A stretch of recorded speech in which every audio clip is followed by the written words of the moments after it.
welcome back. I'm going to let the people who are just grabbing their cup of coffee come and take a seat before we start with the first of our parallel tracks, the deep dive into areas that are really important, but also the deep dive where we have the right people in the room to discuss those challenges. As Veronica very rightly said earlier, they are not barriers, they are challenges. And that is what is going to be discussed. So this session, the one that we are in here, in the plenary session, sovereignty in digital processes and public services. We heard the incredible presentation from Francesca Bria just a moment ago about the importance of sovereignty and actually building it from the ground up. That's what we are going to discuss now. So if you would like to come and join us over there, come and take a seat. We've got some seats over this side, and we will start. We will get going. So the challenges in designing a digital process using sovereignty from the very, very beginning. This is going to be a fascinating conversation. Please welcome back on stage again with her panelists, the head of the unit of Interoperability and Digital Government at DG Digit. Please welcome Leontina Sandu.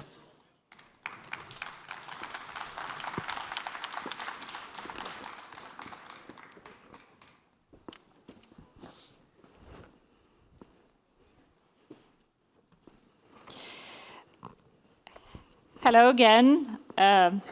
Very happy to be back on stage. I'm getting pretty comfy here. This is my last one, I swear. Then we can all talk during the coffee break. And by the way, coffee and cookies are so good that I think still many people are enjoying them and not coming into the room. So I do see many more joining us. So this time around, we're going to discuss about sovereignty. This morning, we talked a lot about simplification, competitiveness, impact, and interoperability. Now we're deep diving into another aspect, which is very important, and that is sovereignty. Hopefully, Francesca didn't tell the entire story in her keynote speech, and there are still some important elements to unveil. And for doing that, we have here 4 esteemed panelists. We have Art de Blaauw, who is the Chief Information Officer of the Central Government in the Netherlands, Francesca Bria, whom you know already. Then we have Fristed. Bo is the Chief Information Officer of the Municipality of Aarhus, City of Aarhus. And last but not least, representing the European Commission, we have Thibaut Kleiner, Director in charge of future networks. So panelists, thank you very much for accepting our invitation.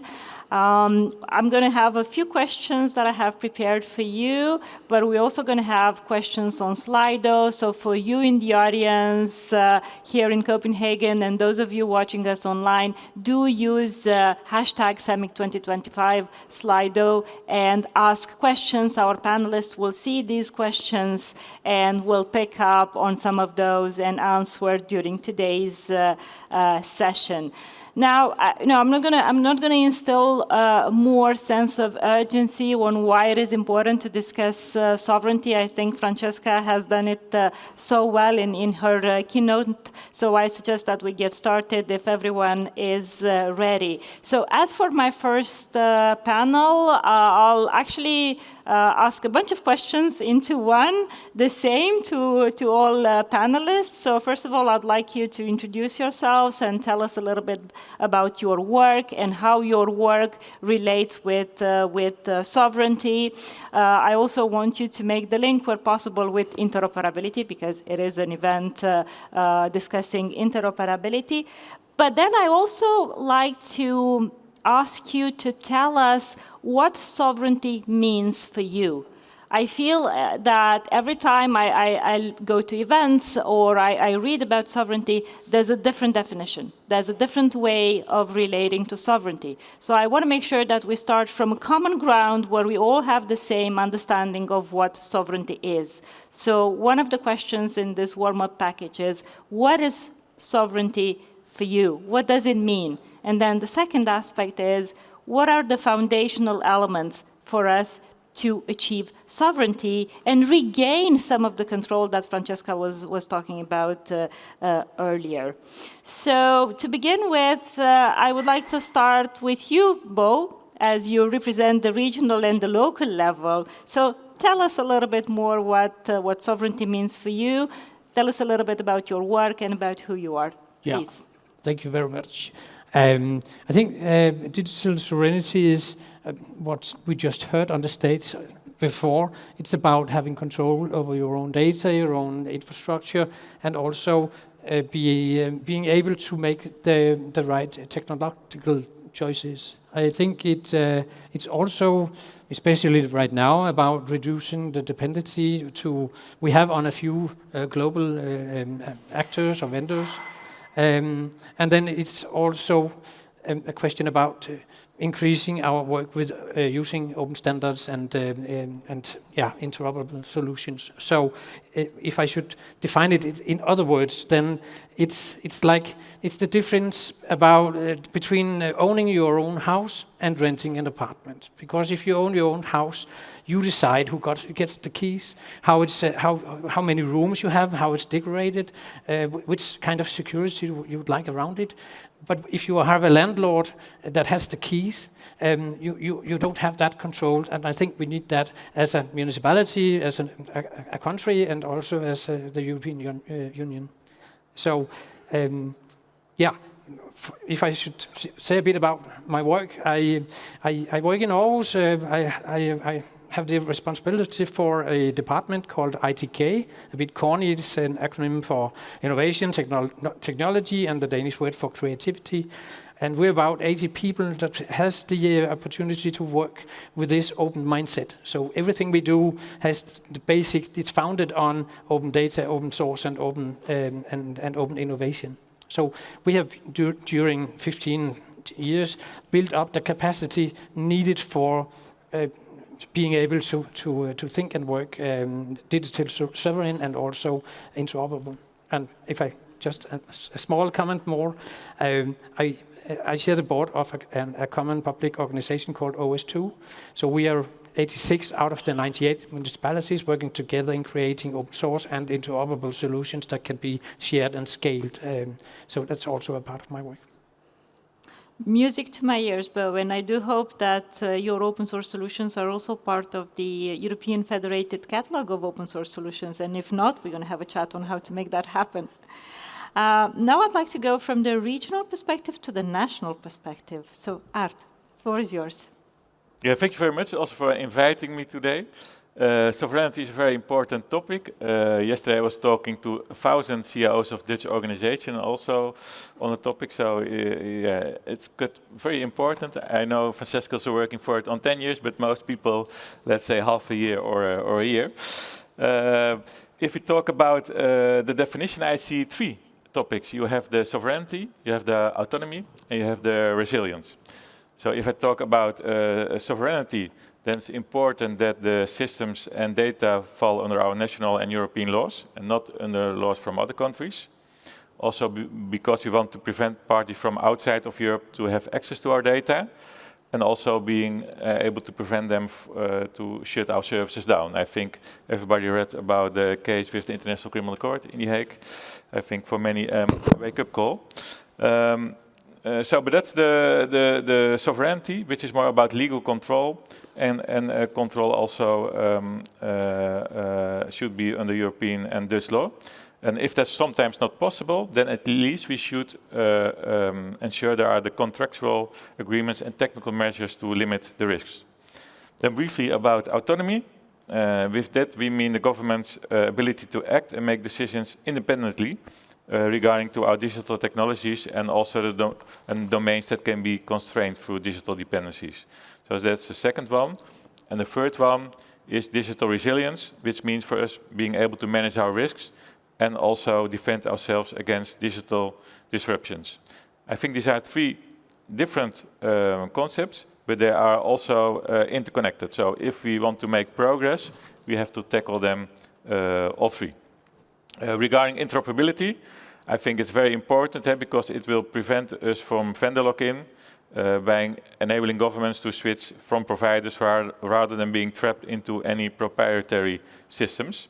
And interoperability only works if it's not only on the technical level, but also on the legal organization and the semantic level.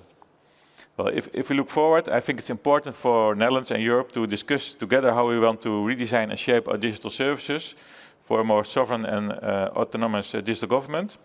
And it's not that all digital services need to be fully sovereign. I think we first have to look at our vital processes, which are the most important. And there we start first, and we have also to make some trade-offs. So which digital services and infrastructure are truly critical, and where can we continue to collaborate, and where must we provide for ourselves, including through European solutions.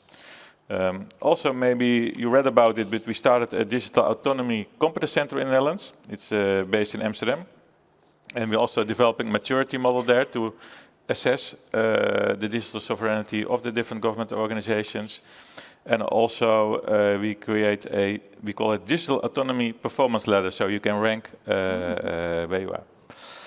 Well, in short, if we want to build a more sovereign and autonomous digital government, we need more than just individual solutions. We need guiding principles and building blocks. We wrote this down in a vision for the Dutch government. It still has to be approved by cabinet, so hopefully it will be approved next month, so we can publish it. But maybe I can read one alinea from it, which kind of summarize the vision. It's not published yet, so don't put it on Twitter, on your Twitter, LinkedIn, or whatever you use. So part of the vision is imagine a government that has control over its digital infrastructure, but also operates with strategic strength and geopolitical awareness. A government that makes strategic choices, open where possible, protect where necessary. With this approach, the Netherlands takes a position within and with Europe, based on shared infrastructures and shared values such as privacy, security, and democracy. Can I copy that? Yes. For sure I will. I really like it a lot, and I think it captures all the essential elements. And you're also going into sovereignty, open where possible. So we have to balance how much control we have with the ability to operate as well. So all these elements are super important. And you also talked about vendor lock-in, which brings me to how we are actually developing exit strategies. Because even if we run something on a platform that we don't control, but if we have control on that something, we can very easily move it somewhere else. So I'm talking about cloud, for instance. We may run it somewhere, I won't mention the name, but if it's in a container and we have full control on that container, the minute we have a sovereign alternative, we can make the switch, and that's where interoperability is super, super, super important. So thank you for highlighting that. I think now I want to go next to Francesca. You've done so much work on sovereignty. So tell us a little bit more about your work and how do you actually connect sovereignty and interoperability? Okay, yeah, thank you. You heard from me quite a bit before. So since the Dutch have done a great work in defining everything for us, so everything is pretty clear. it's very, very well done. Yes, it's very good. And also to put it into government agenda, which I think is very important at the moment to really align the member states and have this agency. I think that, you know, for me, like a key word is in this moment, we need to see agency at a European level. And maybe in the past, we haven't been so good at doing, you know, European scale industrial policy plans, because I think it has to be clear that when we're talking about sovereignty, we need to align regulation with investment, with capability. This is what we need to do. So if we regulate, we have spent a long time in the last 5 years in regulating big tech, but you know, we were mainly regulating foreign players that now have a different playbook and sometimes pretty hostile to Europe's interest. So we need to build capacity in Europe, and for this, which is the famous buy European, so we need to buy European more, at least in our public procurement. I'm expecting a big commitment from the European Commission and member states. I mean, in my presentation, I said 50% should be by European, which also means we need investment in European alternatives. And I think this is a little bit the challenge, because we are different member states with different priorities.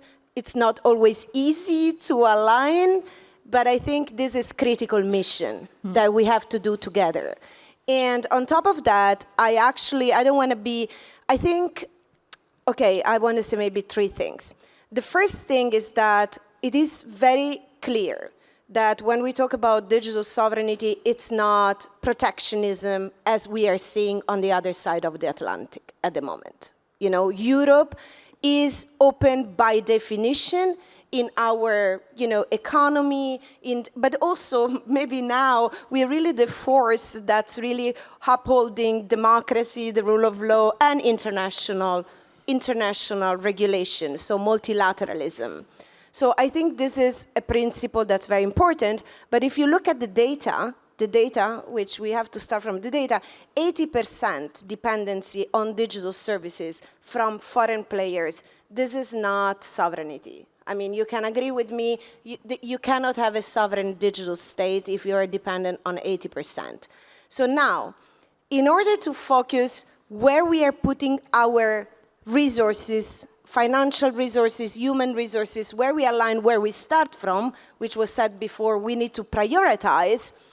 This is an industrial strategy. I mean, because where do you prioritize? Where do you direct your financial and human resources? And I think this is what it was said before, that we need to make a strategy and say, what are the critical mission systems? Where are the choke points? Where are our strengths? And then we need to decide where we start. So maybe we'll discuss a little bit about this in this panel, because I think it's very important. And sometimes when people wanted to dismiss the Eurostack, I mean, the Eurostack is just a framework. I actually would be very happy that the Commission says this is a framework we are operating under, because this is just a map of digital power. Where are the choke points? What are the infrastructure? What is critical? But then we need to do our strategy, and we need to think what is absolutely important. And I go to two things and I close. Sovereignty washing, just to be clear on this panel, that's not what we need. Really, that's not what we need. We must be serious now. So we want to say, this is what we need to control, this is what needs to stay in Europe, and this is what, we can have different partners, we can buy it from abroad, we can exchange, we have not only one choke points. I mean, we have complex supply chains here, so this has to be also analysis of the supply chains. But the sovereignty of Europe cannot become, and maybe I'm the only one that can do naming on this panel, cannot become sovereign AI built by NVIDIA, sovereign cloud built by Google, and sovereign military built by Palantir. And apologize for naming the names. I do not really apologize, but just let's pretend. Yes? Because this is not giving Europe a chance to build capabilities and to have the industrial capabilities, the players, the companies, the public administration enabled to deliver. I think for me, this is the key. We need to have success on digital in Europe, and there is going to be digital products that we build here. And finally, really, the final point, when I was in Barcelona, 2017, the digital sovereignty strategy of the city of Barcelona, 2016, actually, so it's 10 years ago. That's why I said I started 10 years ago to say the roadmap towards technological sovereignty. And I want to say that at that point in Barcelona, we didn't think about state sovereignty only. So our idea of sovereignty was really popular democratic sovereignty. We wanted to empower people. We wanted to get to the citizens. We wanted to say, this is an agenda for regaining democratic control in a very, citizen-led, citizen-centric way. And I still believe this is the way for Europe, This is our way. Look around. I mean, we have fantastic cities, collaboration. We have participation. We have participation in all possible ways. So we are not going to get rid of democracy. Yes, we have to strengthen democracy. And our democracy is this, diversity, is to get it done on the ground. So I think it's not only like state sovereignty, and this should be shown in the approach. How we share things, how we protect and share our data, how we give access to our public compute facilities, to the startups, to the innovators, to the public administration, and to the scientists. So I really bet on this collaborative way and democratic way of Europe, because there is no other example in the planet that's doing it this way. So for me, this is Europe's way. Thank you. Thank you, Francesca.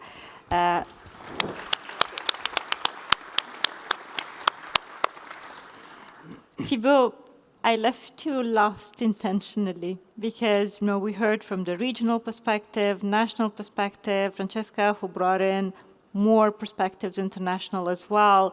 So you're representing the European Commission. So what is the Commission view on sovereignty, and how does the Commission define sovereignty? And then last but not least, what are the important elements or the foundational elements that you think need to be put in place to gain control over our digital stack? Please, Thibaut, the European perspective. Thank you, and so thanks for inviting me. Indeed, I'm the director in DigiConnect for Future Networks. So in my daily work, it's about also building precisely the European stack, on connectivity, on the cloud, on software, on the internet, and on standardization. And I think that sovereignty has been around, but interestingly, 3-4 years ago, there were heated debates at the European level, because people associated very much sovereignty with protectionism. So the term that was coined was open strategic autonomy or something like this, not really a typical European consensus. When you put many words instead of dealing with the details of the confrontations between visions, we have moved away from that. And I think that sovereignty now is the term that even in the Netherlands is being used and across Europe. And I think the reason is that very concretely, people understand that sovereignty is about basically, being in control of your own destiny, I would say, at the most basic level, which means that you cannot have dependencies that threaten you. And that's the situation where you don't have access to the right kind of chips, when you don't have your own infrastructure, and therefore, if it turns off, you're in the dark.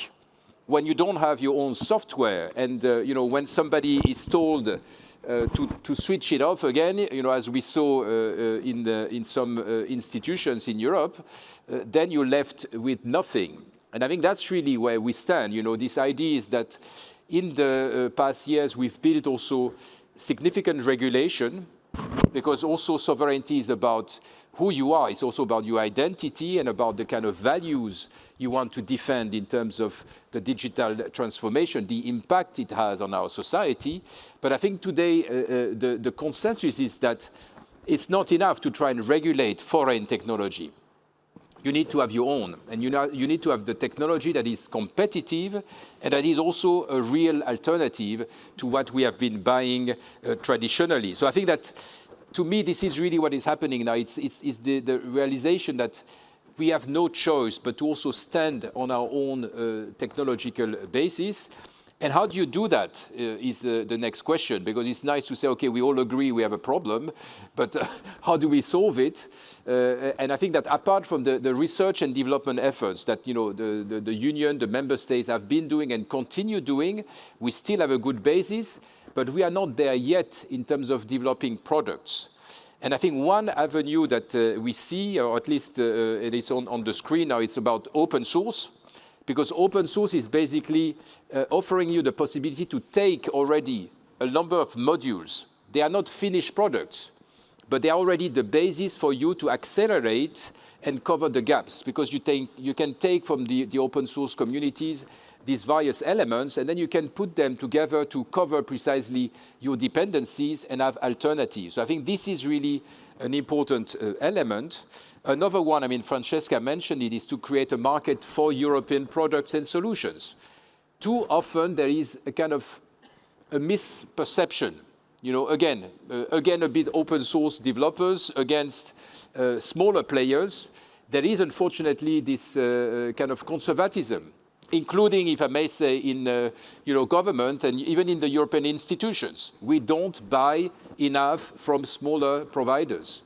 We stick to the big guys because they come with call centers, with a reassuring message. Don't worry, if there is a problem, I will step in and I will help you. And I think that's also what we need to change, the perception that we are not good enough.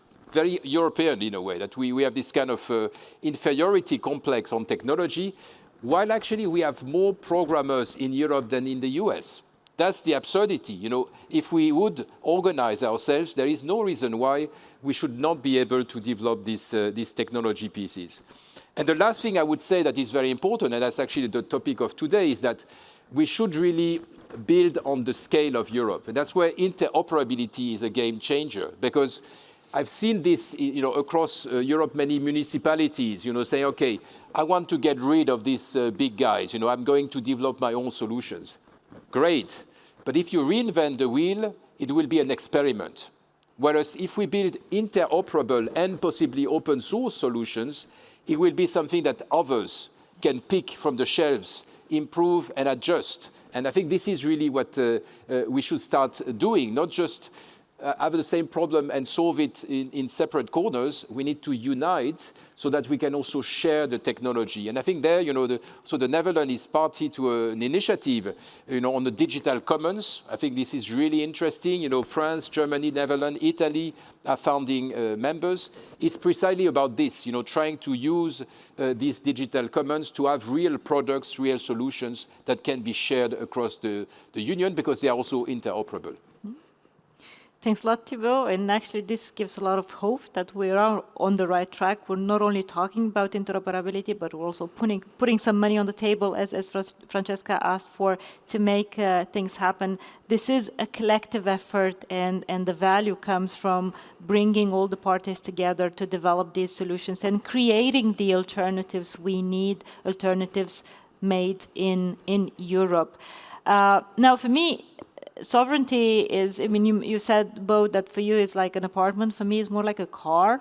So when you buy a car, even if you buy it from a European car maker, you have no idea what's under the hood. Where is the engine made? Where is this made? Where is the electronics made?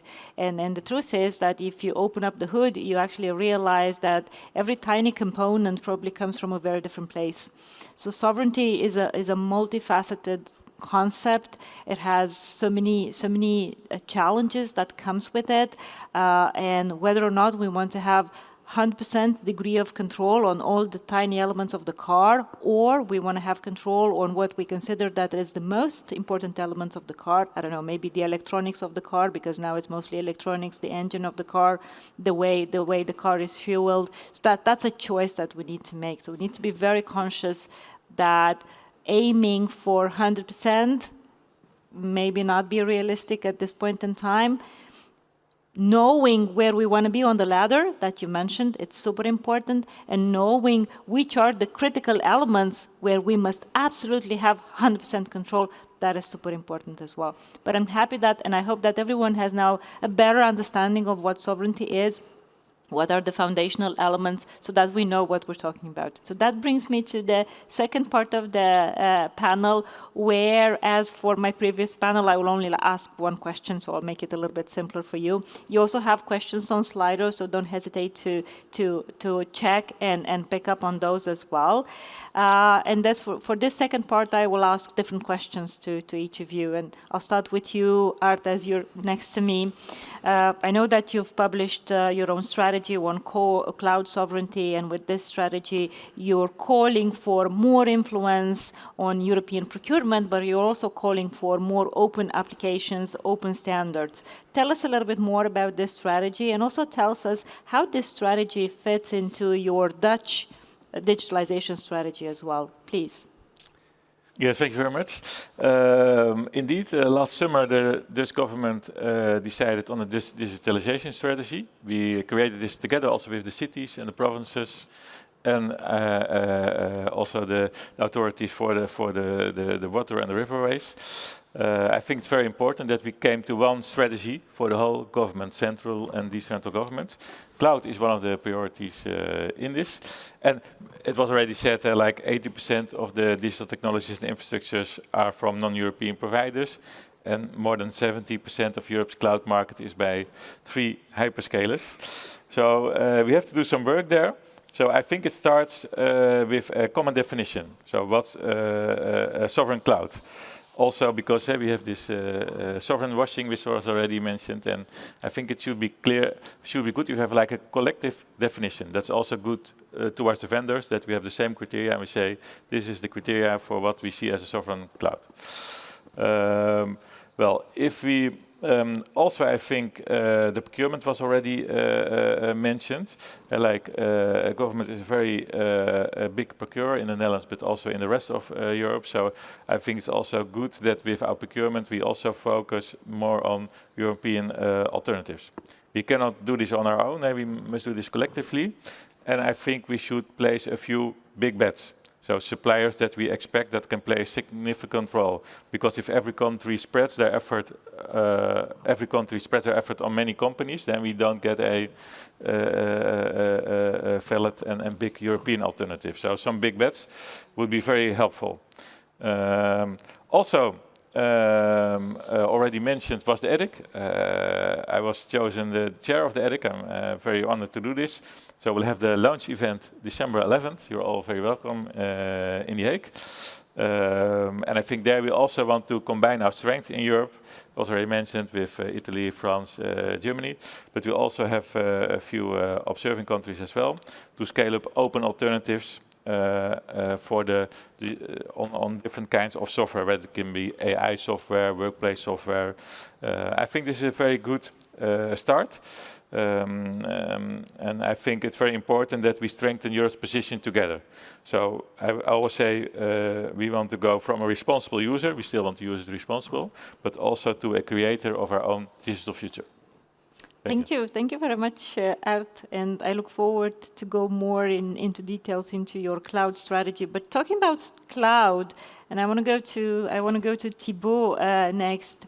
The Commission has announced a very ambitious proposal. Everyone talks about it. It is CADA, the Cloud and AI Development Act, and Thibaut, you're responsible for it. What can you tell us about this proposal, and actually what should administrations, public administrations in Europe expect from the Cloud and AI Development Act, please? Yes, indeed. This is a proposal that is part of our action plan on making Europe an AI continent, because you cannot do AI unless you have data centers and cloud infrastructure. That's where you will find, the algorithm. That's where you will be able to infer the algorithm for your own needs. So that's really important, and there are 3 pillars in this proposal. The first one is about basically building our technology. So again, some research, innovation support, making sure that also we can help SMEs to also buy from Europe to facilitate, this, aspect on supply side, but also on demand side. The second pillar is basically about tripling the data center capacity in Europe, because today, actually, I think that Europe represents something like 15% of the total capacity globally. In the United States, they're investing massively, but you have new players like, in the Middle East, where they have cheap energy and they are building a lot of data centers, and Asia is also very strong there. Unless we have our own infrastructure for cloud, we will not be able to transform also our industry. And recently we had the Apply AI strategy, with very concrete plans for each and every sector almost in the economy. This really cannot happen unless we have much more capacity in terms of the data centers. But then, and that's also very close to what we were discussing, we have also plans on the third pillar, which is basically to help governments, member states, local authorities to buy more European. essentially. So that's really what we want to achieve, have elements in terms of definitions, what are sovereign services, how do you make sure that they have a certain degree of certification that they are safe and secure for the purpose of advanced secure government services. And how we can also make life easier for governments to choose alternatives and not just to stick with the usual suspects. And that's very much what we are trying to do. We are at an interesting phase because we have options now. We are zooming and making choices in terms of the proposal. It should come out end of March. And I think what I can tell you also is that we have ambitions, plans to try and have a European approach to public procurement. What we would like is actually to have mechanisms whereby we can consolidate and federate also our public procurement on a European scale. We see this also as a way to support the governments, as a way also to have off the shelves maybe indeed alternatives that are made in Europe but that maybe you don't know about because they are developed elsewhere. And we think that this will be also an important element to make sure that indeed we have more sovereign solutions, more developments around cloud and AI, I would say, because also AI for government is something that we believe has a lot of potential. So very exciting, potentially, this proposal. I hope that we will manage to get the ambitions through our institution. We are, as usual, trying to be scrutinized as much as possible. But my hope is that we have a proposal that will be swiftly also endorsed by the co-legislators and something very concrete for governments to use and to make a difference, really, because cloud very often is a gatekeeper. That's where, if you don't access it, you will not be able to have these European alternatives. Well, I'm very happy to hear. And to me, it actually sounds that CADA would really lay the foundations for building our own engines for the car that I was mentioning earlier. So this is really coming at the right time. And I look forward to it. And I think it's also very much in line with what's happening in member states as well. As Art, you mentioned your cloud sovereign strategy as well. And I'm sure that others are doing the same. So we just need to bring all that together and make sure that under CADA and under your national strategies, we are able to produce these alternatives that are more sovereign and allow us to get more control on our digital stacks. Bo, I'd like to come back to you. And also the regional perspective that I mentioned earlier. We know that the Municipality of Aarhus made a bold choice for open source alternatives to reduce their reliance on commercial software. And actually, you're quoted saying, and I'm reading to make sure that I'm getting it right. You said that the problem isn't the solutions themselves; it's the bundling, the licensing, the monopoly, the GDPR concerns. So, I'd like to tell us a little bit more about your journey to open source and what were your challenges on the way and how do you see the future, please? Yeah, first of all, I of course, but I was stuck at the last comment here. I was thinking about carrots and whips because I think we need to find a way to combine what you defined as the goal about digital sovereignty with how to do it much lower down in the cities and in the countries. I think if it's okay, maybe 15 years ago in Denmark we had what we called digital wave plans. So this was decided from the top level of the government, and I think that's one of the reasons why Denmark is the most public digitized society in the world still, and have been so for many years. That together with collaboration in our local government Denmark organization and also on a national level, defining how to act between the cities. So and then maybe some basic thing, but do you know an IT department? How an IT manager works? Because he or she has to ensure that the daily use of the systems is okay. They have enough to do. Then suddenly something comes that is called GDPR, and then NIS2, and there's always coming a lot of new stuff. So it's really hard for the IT manager to have these decisions about changing your way to act. So they just buy what's easy and what they know is functioning. And I think we all have to grab that as a fact. We need to do something about. We need to have some incentives all the way down the organization. We have some carrots in the bottom and some whip on the top, and then I think they would meet up. For me, I've been working with open source and open data for many years. I think data is also a part of this now. Right now, we are in critical demand of open and reliable data to train our AI models on. But in Aarhus, we started out many years ago, 15 years ago, so with the first public decision about preferring open source. That's really nice. I don't know if you know, but Aarhus has more than once been announced as the most happy city in the world. We have been working with open source for so many years, and I think there's a connection. I'm sure there is a little connection. So we had our first open source strategy in 2014, and last year we moved away from Asia to a German platform because we wanted to be more in control. And we also wanted to save some money. So I moved about 60 IT systems, my colleagues did, in safe harbor in Europe. And at the same time, we saved 2/3 of the price. Now in a situation where my colleagues that started out being a bit mad about this new thing they had to do, now they have this feeling about being more in control of our data and our IT applications. So for us, it's a natural way, and when we do something in one municipality, we try to build it in a way that we can share it in this organization I mentioned before always too. So right now we have, if I have one more minute, we have an initiative where we started out building an AI assistant towards our employees in our city. We have 28,000 employees. They need something they can use instead of ChatGPT and Copilot and stuff like that. So we built that. It took 6 months, but we built it with the ambition about sharing it with the other municipalities and regions.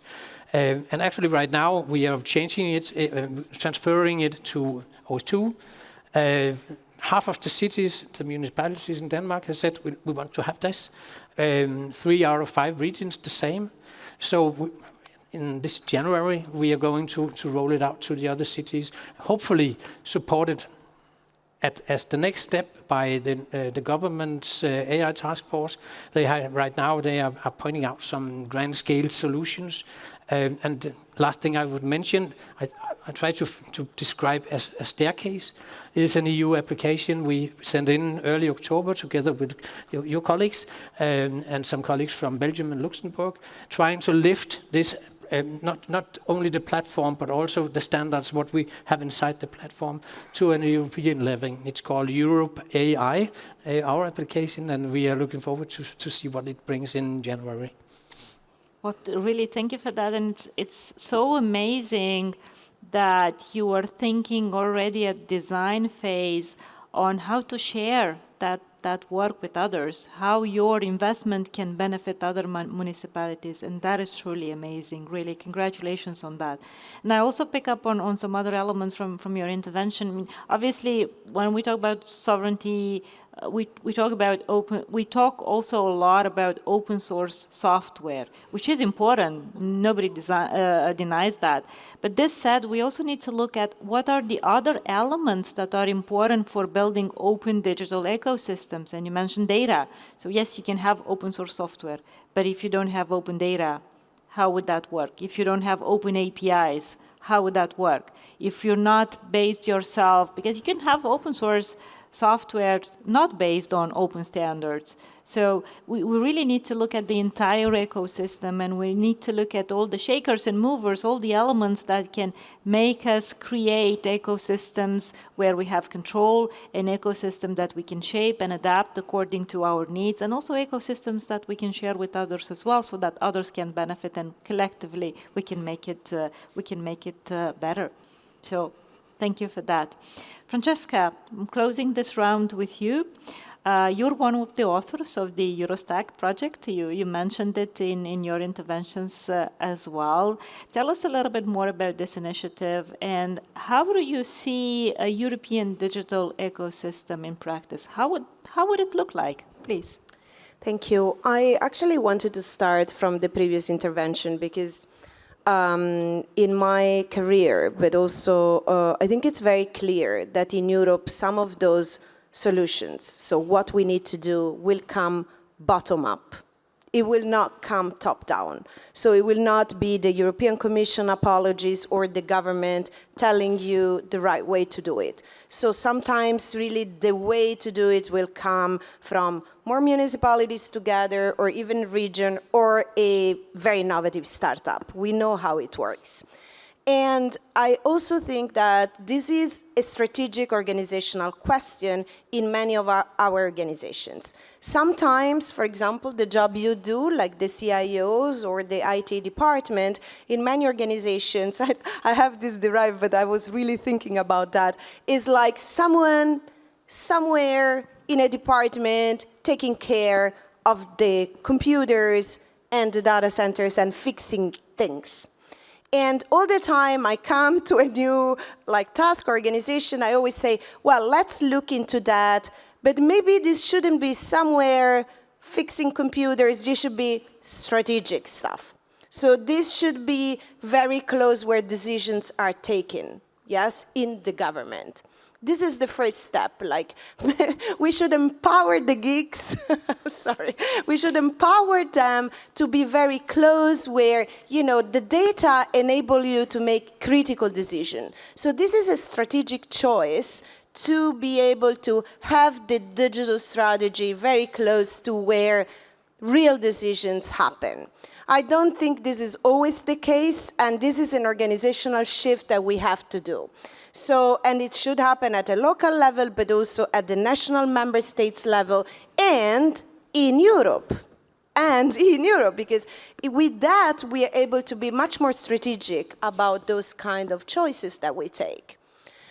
I also wanted to say, because I know there is also very good questions here, like, okay, the Euro stack, you want to rebuild the entire stack, this is going to, be very expensive and so on. No, that's not the intention with the Eurostack. The intention with the Eurostack was mapping the digital power, but also mapping, how, power is really happening in the digital space. So, what are the monopoly strategy? How value is extracted? What is happening across the stack? Because we have to be very, very careful. So we can also identify a minimal stack. I think this is coming throughout the conversation. For example, there are easier things than going to look, for example, at the latest AI chips. If you do your digital identity, we need an EU digital wallet to work for all European countries. This needs to be linked to critical data that is under the EU jurisdiction. That's what we said. So this data space is the EU digital wallet linked to the digital euro. When we get this done, I hope as soon as possible, this is our minimal viable stack, if we want to call it this way. And of course, this needs the cloud because we need sovereign cloud for critical infrastructure. And it has to be a sovereign cloud. I mean, sovereign meaning European, like properly, real. So I think this is our minimum stack. We know that, and that's where our focus should be, I think, for the moment. But, and I'm going to push a little bit back with this car metaphor, not only because we have lost a bit too much of the automotive market in Europe, and I don't want to repeat that story. I think we want to have some victories here. But also because the situation is a bit different with the AI stacks. Believe me, I mean, you know that. Now we are entering into a world where either you are in the AI US stack, and our friends from the other side of Atlantic are very clear about AI dominance. Read all the documents, it's like AI dominance. or you are in the Chinese AI stack. They're not leaving any space for non-alignment, yes? This is our strategy because Europe, as many other countries, by the way, that's where our friends are, you know, Canada, Singapore, South Korea, Brazil, India, and so on, need this space to be sovereign, autonomous, and to, you know, use this technology for our own purpose. So that's where I'm getting. I think it's important to see the power of this stack. Yes, and I will get to the investment very soon because, you know, the reason why we keep saying you have to look from the raw material to the chips, to the cloud, to the network, to the satellite, to the data, to the AI models. You need to look at it is because the stack is being redefined by the AI boom. So if you do not understand what's happening to your chips, on a certain moment, you will be cut out of very critical technologies you need to operate your power grid, your hospitals, your banks, and your state. And this is not something we want to happen here in Europe. Yes, this is really the bulk of sovereignty. This is our critical mission systems. So they will depend on who actually is controlling, those AI chips. So I am sorry, I'm making it more complex, I know. But the thing is that when we're going to decide, we're going to go for our minimum viable stack, we're going to get the EID done, we're going to link it to payment, we're going to have the data operating under jurisdiction with the sovereign cloud, we are also in parallel going to have to work on the next generation chips, on the AI, factories and gigafactories, and get that done as well, because in a few years, we're going to have the quantum revolution, and Europe wants to be there, yes? So I'm just making it complex because this is how we have to think. So we're going to have to think holistic, but also focus on what we are going to get in time. So, important things are never so easy. So that's why we do need a strategy, because this is our plan, for the future, and some things we can do it now and something later. I close with the money, because it is true, we need to talk about the money. Because, my worry is that we all agree on this panel, but then what can happen, and I don't think we want to see this happen, is that these edicts, these fantastic European solutions, this sovereign cloud, like our European providers, they get a few millions, literally, they get a few millions of investments, while then, because of leverage, global power, and a lot of, very important problems, we are sending checks of, billions to the hyperscalers, to the NVIDIA chips, and so on.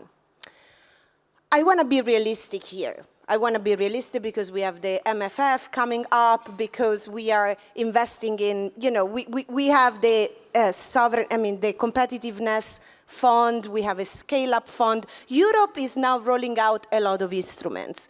And I think we have to be realistic of what we can do. But I think, we have to get on a point that, okay, if we can't avoid for now continue to buy, for example, NVIDIA chips, because this is the only solutions available at the moment. At the same time, we have to invest the same amount of money, in my view, even more, on the alternatives.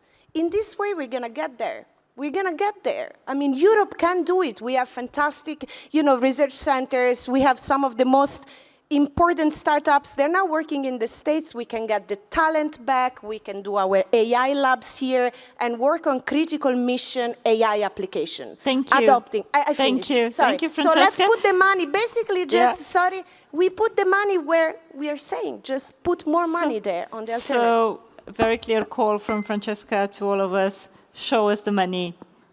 Walk the talk to make sure that we're actually able to build this capabilities as well. I also like the Empower the Geeks call. I think it's super important to get them around, inspire them, give them some money so that they can produce this super great products that we need. Now, I'm very mindful of the time and also mindful that soon enough we're going to have lunch. But I do like to ask all of you to share some takeaways for this session. And there's quite a lot of movement movement on Slido as well. You see many questions popping up. So I'd like to start with you, Thibaut. What are your takeaways? Did you learn something new today? And is there something that you take back at home and then put into the next CADA proposal? Please. Yes, of course. I think that, first of all, I see a lot of enthusiasm and energy on these topics. I think that we are really at possibly a turning point where there is a critical mass of decision makers who are really saying, I'm going to change my purchasing pattern. I'm going to give a chance to smaller European providers. I'm going to look at open source as an alternative. And I think we need to make it real. So for me, the takeaway is that I see lots of consensus, lots of energy trying to make a difference. But really, for me, the key element will be our ability to be bold enough. And Leontina, we are working also on this, open source strategy together. I think that, this to me is also a way to give hope and to outline also to the communities how we can make it a tool for sovereignty. I think that the interoperability agenda is extremely promising because more and more is being developed, more and more is entering the catalogs. And I think this is really my big hope at the end is that we can go really from a vision to something very concrete and starting from these bottom-up initiatives that you were mentioning in Aarhus, learning also from success and making sure that success is something that we embrace instead of just being in a situation today where sometimes it feels as if there is no choice. We are dependents. We have just to be subsumed and accept our fate. I think that's not what is Europe about. And I think that today I'm getting a lot of positive energy to conclude, the Cloud and AI Development Act, the open source strategy, and making sure that we make a difference. Very good. Let's keep on being positive towards the future. Bo, your takeaways? First of all, I think it's maybe a lot about the money, but it's not only about the money. It's about the change in mindset and also in culture. We need to find a way to avoid the situation we have today where cities in Denmark and across Europe are working on creating the same kind of solutions, but they don't do it together. I know there's a lot of years of tradition for using the EU funding to avoid that, to make us work together, but I think we can do even more. We can do it nationally, and we can also do it across the borders in Europe. I would like to mention OASC, an organization I think many of you know as a good example. This is not only European, but an example on how to work with common standards. And I just come from another conference this morning telling about interoperability and digital sovereignty, where I said that the concrete standard is not the important thing. It's the number of organizations following it. Yeah. So a standard can, of course it's important, but it's not the most important thing. The most important thing is that we are following it.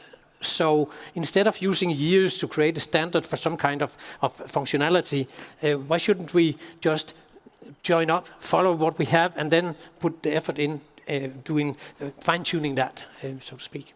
Thanks a lot, Bo. So I note energy, money, mindset, embracing what we have on the table and not always reinventing the wheel.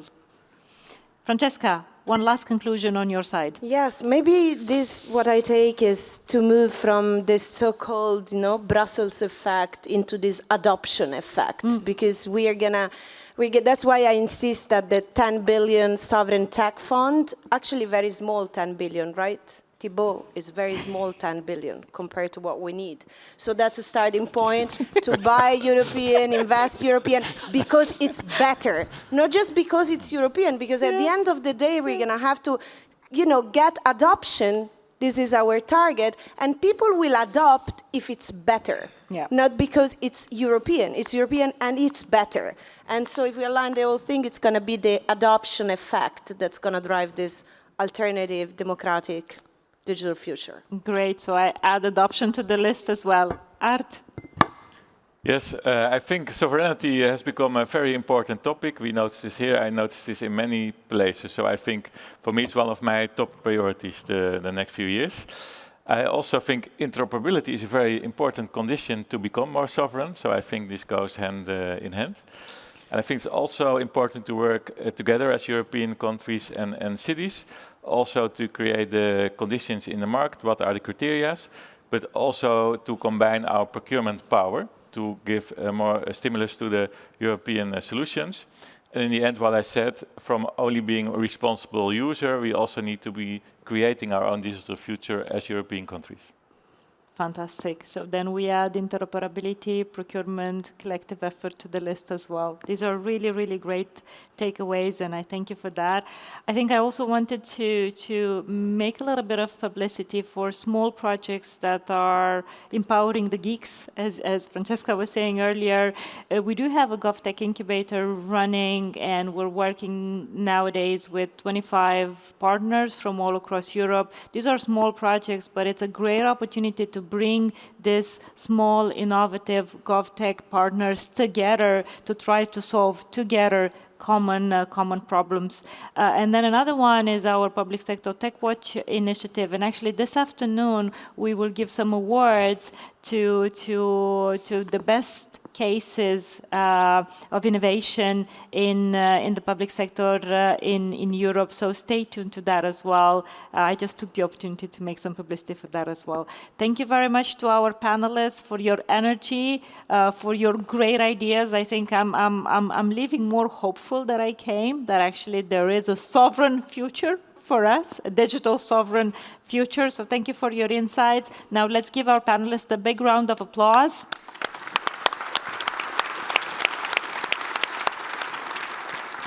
Thank you. And we give the stage back to Sasha. Thank you very much. All right, who enjoyed that? Come on, let's see. Cards up. Yes, look at that. Brilliant. Thibaut, in meantime, is going, I don't know where I'm going to get the 10 billion from, but definitely. Delegates, thank you very much for joining that panel, that parallel session. Let me just run through with you what we have for the next section. And also, if you're joining us online, I'll let you know how you can get involved in the next one as well. We have a lunch break now. So actually, some of the topics that Leontina was talking about and the initiatives, they're actually in the exhibition centre. So you can go and have a conversation with them and find out a little bit more. We also have, during lunchtime, the pitching event for you. And there are some slots available if you would like to take advantage of this. Basically, if you've had a great idea or if you have something you want to share, the pitching slot is there for you. Do I have in the room Pierre from DG Agri? I don't know whether he's in this session or he's maybe in another parallel session. I know that he's doing a pitch during lunch about interoperability and the farmers' protest. So I'm very much looking forward to hearing what he is drawing those parallels between those two there. So you can go and listen to his pitch later, plus get your souvenir photo in the photo booth. After lunch, we have more parallel tracks. We're looking at AI in this room, and you will see the other tracks come up on the screen in a moment. So again, you can decide where you would like to be. But we're looking at the role that AI can play on efficient public services, building efficient public services in this room. And if you're watching us online, again, same as this morning, you can pick which parallel track you would like to be in. Those parallel tracks start at 2:15. Just to let you know, if you're not in for the parallel track in this room after lunch, we've actually got a slight timing change as we go through a little bit later. We were really hoping to have the Minister for Digital Affairs for Denmark with us, Caroline Staalsen. For those that are Danish, you will probably be aware that she is pregnant. And her office have been in touch to say that she's fine, by the way, but she's now been told to rest. So very sad sadly, we won't have her here this afternoon, but of course, we wish her the very, very best for the rest of her pregnancy. So there's a slight timing change. There'll be more networking time, but your room moderators will let you know where to be and when. So delegates, there is a lot still to get through for the rest of the day. The great thing is you've got a nice chunk of time to talk to people and to network and get other people's ideas. So the parallel sessions start again 2:15. I'll let you go and enjoy your lunch, the pitching and the photo booth. Thank you very much. Thank you.